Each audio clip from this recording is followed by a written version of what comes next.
Assalamualaikum warahmatullahi wabarakatuh. Selamat sore adik-adik mahasiswa.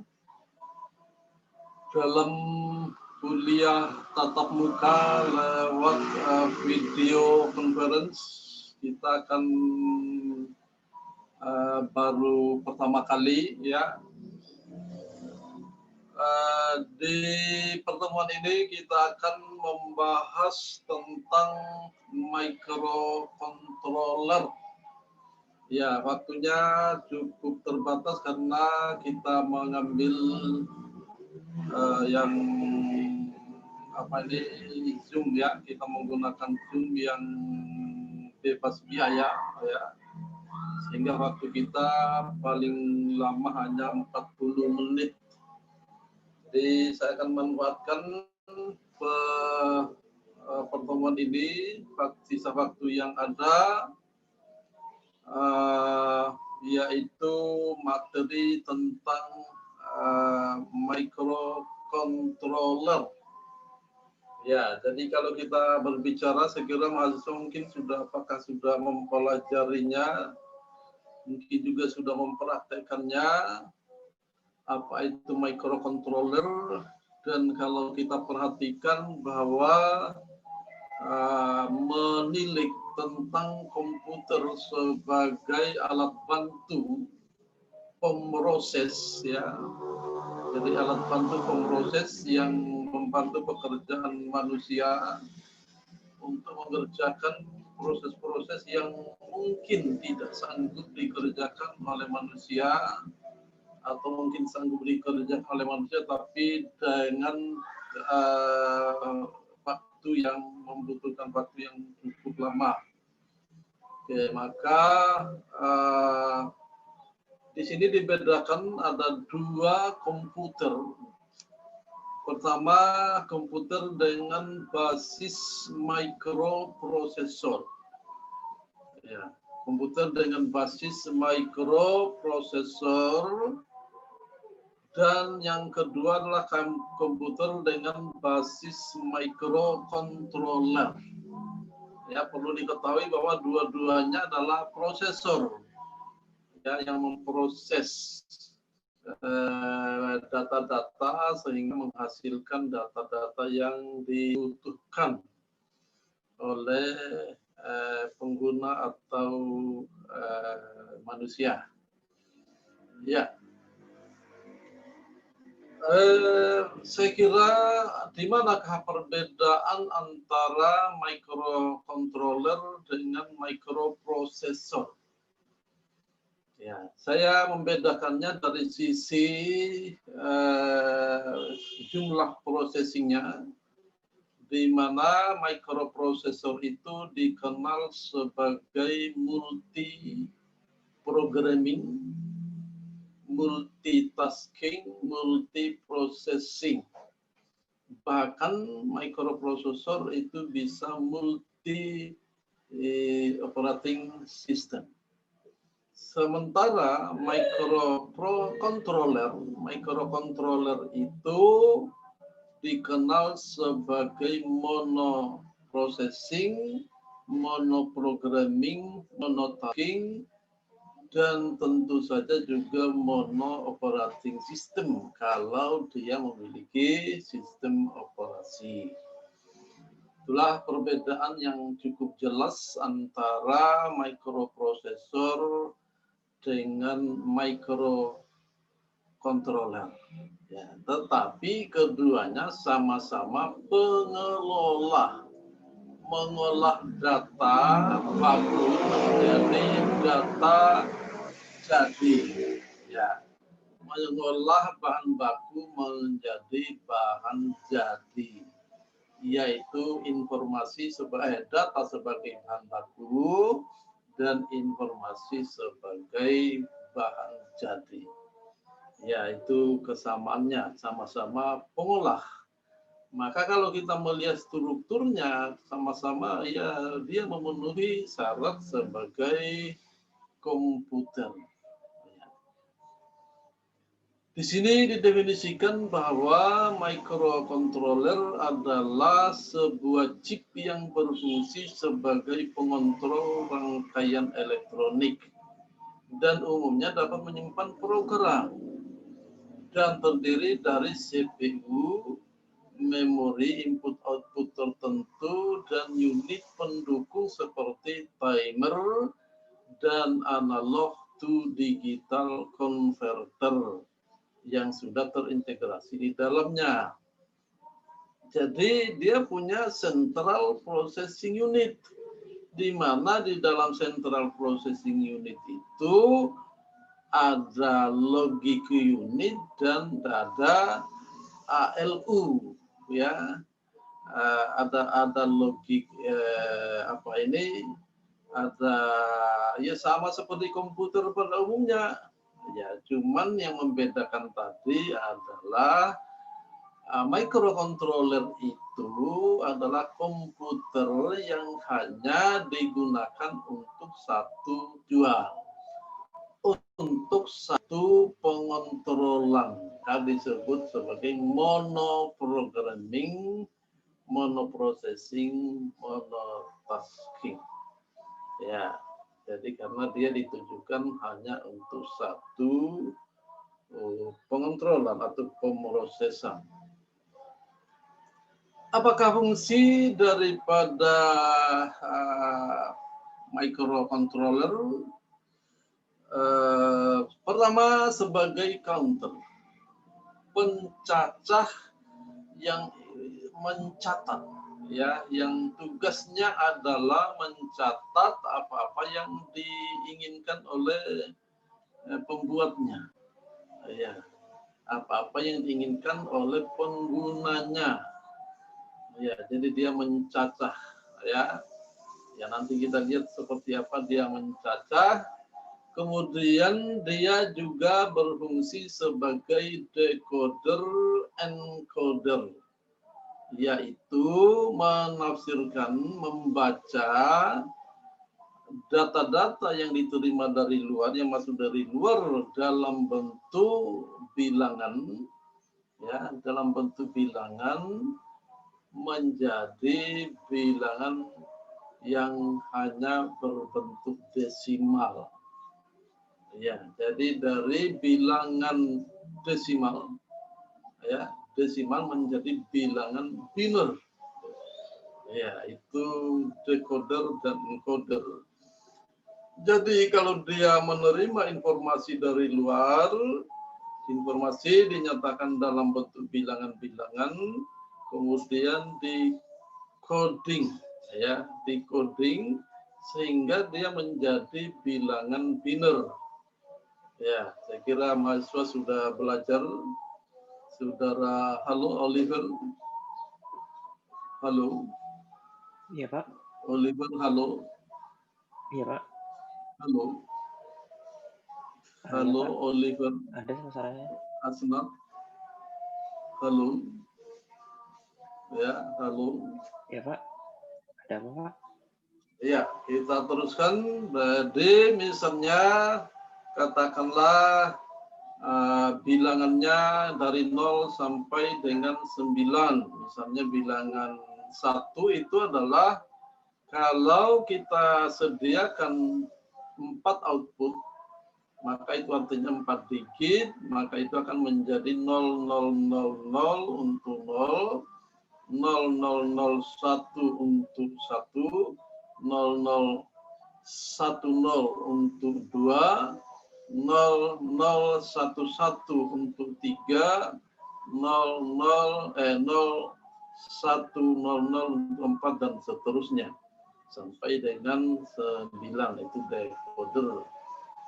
Encoder itu merubah dari bilangan ke biner, sementara decoder akan mengembalikan dari biner ke bilangan sehingga menjadi bisa dibaca kembali oleh penggunanya.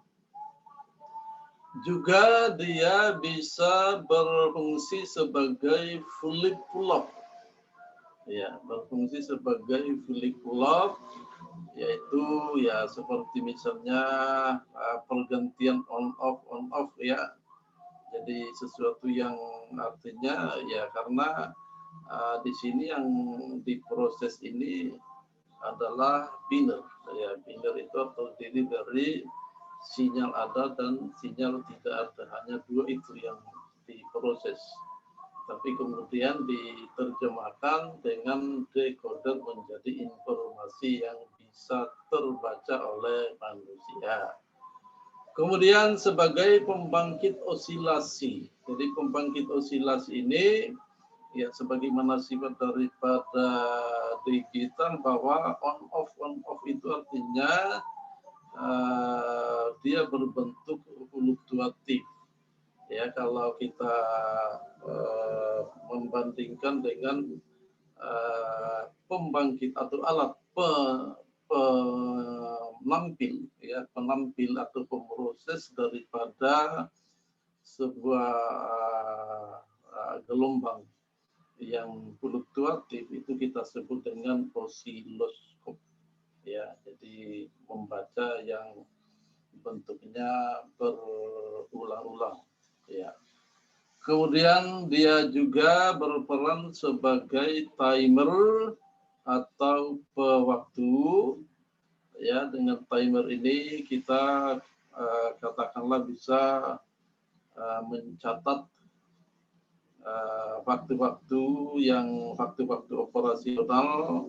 Kemudian kita bisa memprogramkan kapan sebuah peralatan kontrol itu melakukan tugasnya. Misalnya contohnya adalah sebuah drone misalnya yang dikontrol ya dengan microcontroller itu dengan timernya kita bisa mengatur supaya dia bisa mengambil dalam setiap selang waktu tertentu. Misalnya apakah dia bisa mencatat suhu di pegunungan yang kita tidak bisa jangkau atau mencatat kepadatan lalu lintas di jalan atau di mana saja di jalan tol misalnya, atau ya apa saja yang dimana dengan timer itu memungkinkan kita untuk mengatur bagaimana dia mengambil data. Kemudian yang berikutnya adalah sebagai ADC, analog to digital converter. Jadi sama seperti tadi decoder sebenarnya bahwa umumnya sinyal-sinyal yang didapat itu dari lingkungan itu berupa analog. Jadi analog kemudian diproses di microcontroller diproses untuk kemudian dirubah menjadi digital. Ya, artinya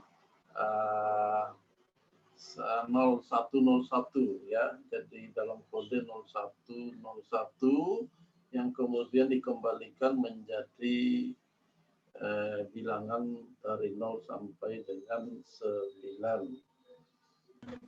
Ya, saya sebenarnya ingin mengetahui apakah mahasiswa sudah memahami yang disebut dengan prinsip-prinsip decoder ini, terutama bagaimana menafsirkan bilangan menjadi binary ya. Jadi katakanlah bilangan 9 bentuk binary-nya seperti apa. Ya, saya itu belum tahu mahasiswa sudah ngerti atau belum. Halo? Belum, Pak. Belum. Mahasiswa sudah belajar ya, artinya perubahan dari bilangan ke biner. Encoder. Encoder. Jadi dalam bentuk rangkaian disebut dia sebagai encoder, yaitu merubah bilangan menjadi biner. Bilangan dari 0 sampai 9 menjadi binary 0101. Ya, sudah pernah belajar apa belum?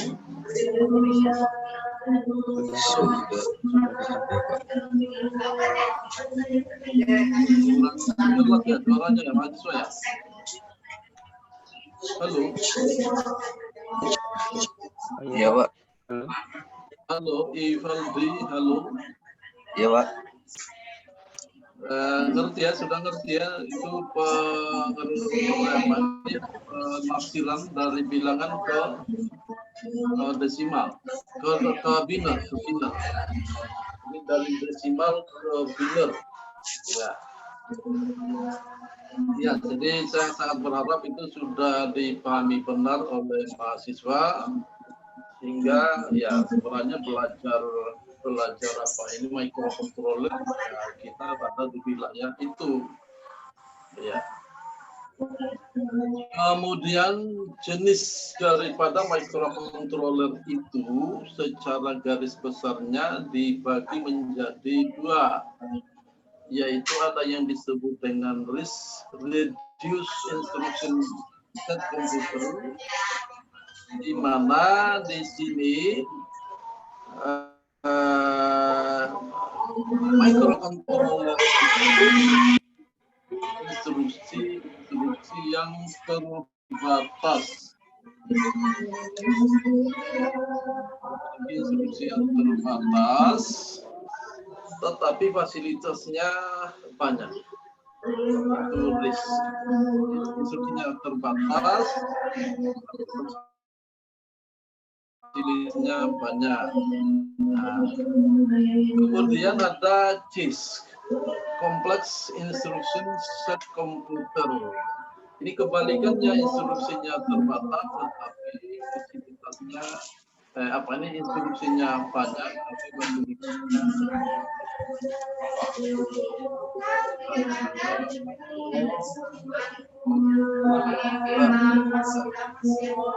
saya kira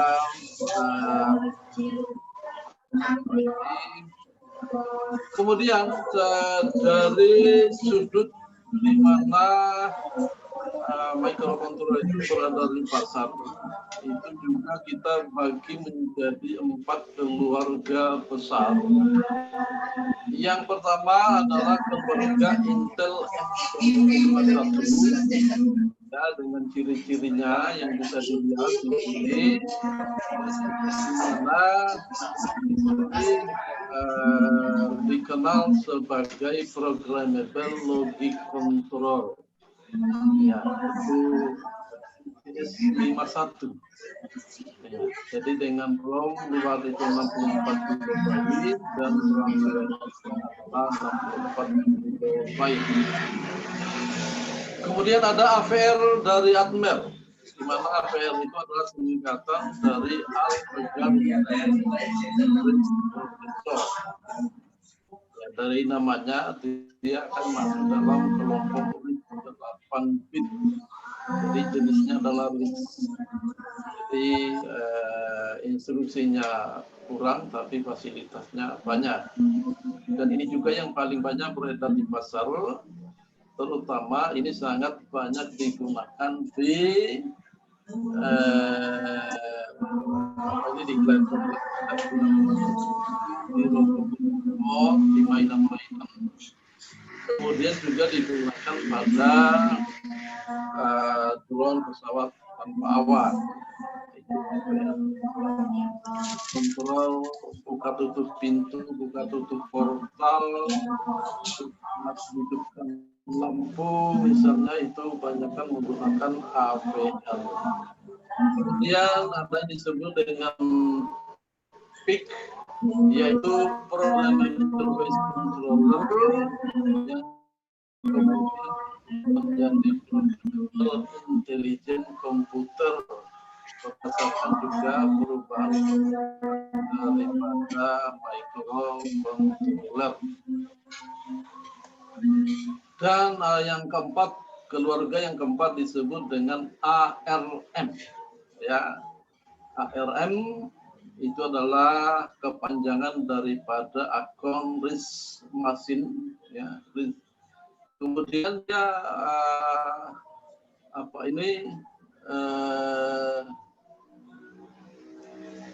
jenisnya adalah jenis daripada RISC ya, tetapi dia dengan resolusi 32 bit.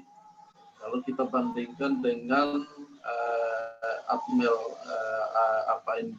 AVR tadi itu hanya 8 bit. Jadi jelas sekali kemampuan atau daya tampung memorinya sangat berbeda antara ARM dengan AVR. Ya, tetapi AVR itu meskipun karena dengan kemampuan daya tampung yang demikian kecil, tetapi dia unjuk kerjanya sangat bagus sehingga banyak digunakan di masyarakat dan itu juga dikarenakan karena harganya yang murah. Ya, harga yang murah dengan unjuk kerja yang bagus. Ya, jadi AVR kemudian ini bisa dibaca secara seperti ini adalah ARM, kemudian di AVR ini adalah MCS 51 dan ini adalah PIC. Ya, jadi microprosesor ini pada saat dia akan digunakan di yang namanya Arduino Uno di motherboard di dalam microprosesor. Oke, inilah ciri-ciri daripada microcontroller AVR khusus disajikan di sini karena inilah yang paling banyak dijumpai di masyarakat, paling banyak beredar di pasar. Kemudian variannya sangat banyak. Kita bisa lihat di tabel ini ada yang namanya ATmega 8 dengan ciri-ciri jumlah flashnya, jumlah RAM-nya, pin timer 16 bitnya, timer 8 bitnya, RAM-nya, PWM-nya, ADC-nya, SPI-nya dan DSP-nya. Nah, di DSP ini kita lihat bahwa ternyata semua seri daripada AVR itu ternyata adalah programmable, bisa diprogram secara mandiri tanpa harus dibantu oleh PC atau laptop. Jadi keterangannya ada di sini ya, bisa dibaca, kemudian arsitekturnya juga bisa dilihat secara skematik. Kita lihat di sini bahwa ada central processing unit ya, AVR di mana di dalamnya ada ALU ya, logic unitnya ada ya. Jadi kemudian ada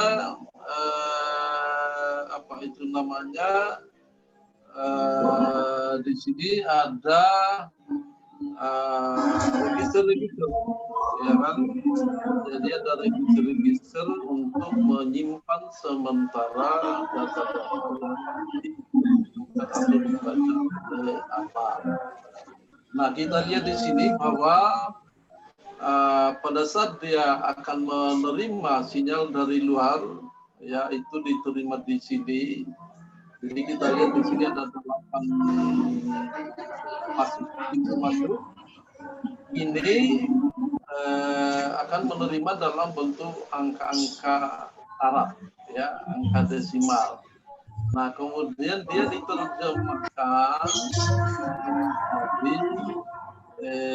biner ya, digital oleh analog to digital converter, dirubah, kemudian diproses di sini, kemudian disimpan sementara di sini, kemudian dikembalikan menjadi seperti decoder tadi, ya kan? Jadi decoder akan mengembalikan bentuk binary tadi menjadi kembali untuk dicatat. Saya kira itu ya. Saya kira ini selanjutnya bisa dibaca. Waktunya sudah habis. Cuma dikasih tambahan 10 menit. Oke, jadi kita akhiri pertemuan hari ini. Selamat sore. Wassalamualaikum warahmatullahi wabarakatuh. Waalaikumsalam warahmatullahi wabarakatuh.